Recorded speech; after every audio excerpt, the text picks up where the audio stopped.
बंगाल एक बार फिर से चुनावी समर में खड़ा है, जहां एक और दीदी की ललकार है तो दूसरी ओर मोदी की हुंकार। एक और इतिहास बनाने की जिद है तो दूसरी ओर इतिहास बदल देने का जज्बा। 34 साल के वामपंथी शासन का किला मिट्टी में मिला देने वाली ममता बनर्जी अपनी चतुर्गणी सेना को साथ लिए खड़ी हुई, तो दूसरी ओर बीजेपी इसी चतुर्गणी सेना के दो सेनापतियों को अपने साथ मिलाकर दीदी का किला ध्वस्त करने का प्लान बना चुकी है।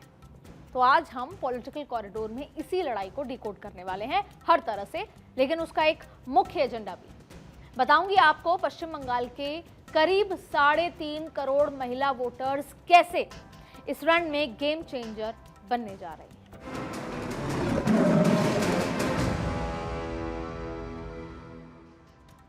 बंगाल के सियासी कुरुक्षेत्र में दोनों ओर से सेनापति अपनी चतुर्गणी सेना के साथ आ डटे हैं, लेकिन इस सेना में कुछ समानताएं भी हैं।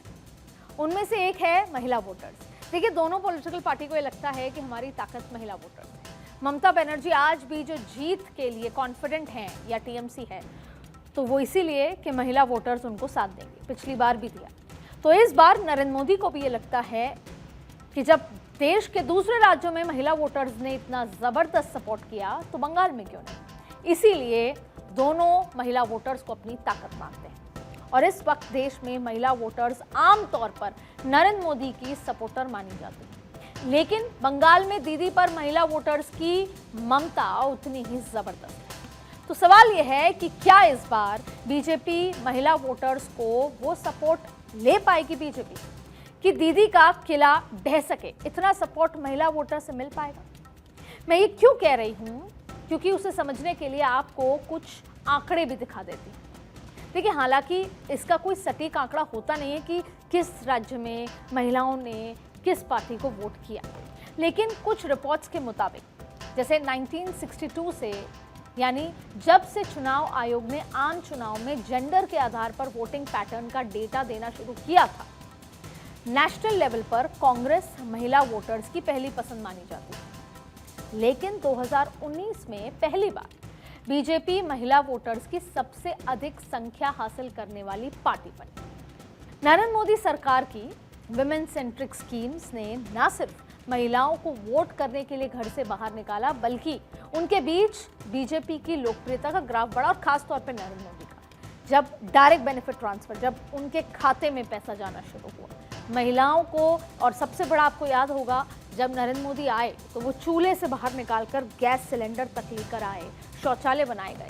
तभी से नरेंद्र मोदी की लोकप्रियता भी बढ़ी और जाहिर तौर पे महिलाओं का जो वोट वाला पैटर्न भी बदला। देखिए, एक सर्वे के मुताबिक 2024 के लोकसभा चुनाव में लगभग 31 करोड़ महिलाओं ने मतदान किया था, जो कुल मतदाताओं का लगभग 48.7% माना जाता है। और इसी चुनाव में बीजेपी को 36% वोट महिला वोटर्स का मिला। लोकसभा चुनाव के बाद महाराष्ट्र, हरियाणा, दिल्ली और फिर बिहार, हर जगह महिला वोटर्स ने बीजेपी और सहयोगी दलों की जीत में बड़ी भूमिका निभाई। और जहां नहीं निभाई वो था झारखंड। झारखंड में महिलाओं ने तय किया कि उनको जेएमएम के साथ जाना है, तो बीजेपी जीत नहीं पाई। इसलिए बीजेपी को ये बेहतर तरीके से पता है कि अगर महिलाओं का साथ मिला तो बम्पर जीत, और नहीं मिला तो सत्ता से बाहर। देखिए, कुछ रिपोर्ट्स के मुताबिक हरियाणा विधानसभा, जैसे जिक्र कर लें, हरियाणा विधानसभा चुनाव में खासकर ग्रेजुएट और उच्च शिक्षा प्राप्त महिलाओं ने बीजेपी को 54% वोट दिया। और इसी तरह महाराष्ट्र के विधानसभा चुनाव में माझी लाड़की बहन योजना भी गेम चेंजर था। महाराष्ट्र के इस चुनाव में 4.5 करोड़ से ज्यादा महिलाओं ने वोट डाले और 2019 के महाराष्ट्र विधानसभा चुनाव में महिला मतदाता का मतदान प्रतिशत 59.26% था, जो 2024 के विधानसभा चुनाव में 65.21% रहा। इसका मतलब है कि महाराष्ट्र में 5.95% महिलाओं ने ज्यादा मतदान किया, जिसका फायदा भी सीधे तौर पर बीजेपी गठबंधन को मिला। आप आंकड़ों के साथ समझ सकते हैं। अभी हाल ही में बिहार में हुए विधानसभा चुनाव में भी महिला वोटर्स ने नीतीश कुमार की अगुवाई में बीजेपी गठबंधन पर भरोसा जताया। और कहने की जरूरत नहीं है कि महिला वोटर्स अब चुनाव दर चुनाव निर्णायक होते जा रहे हैं।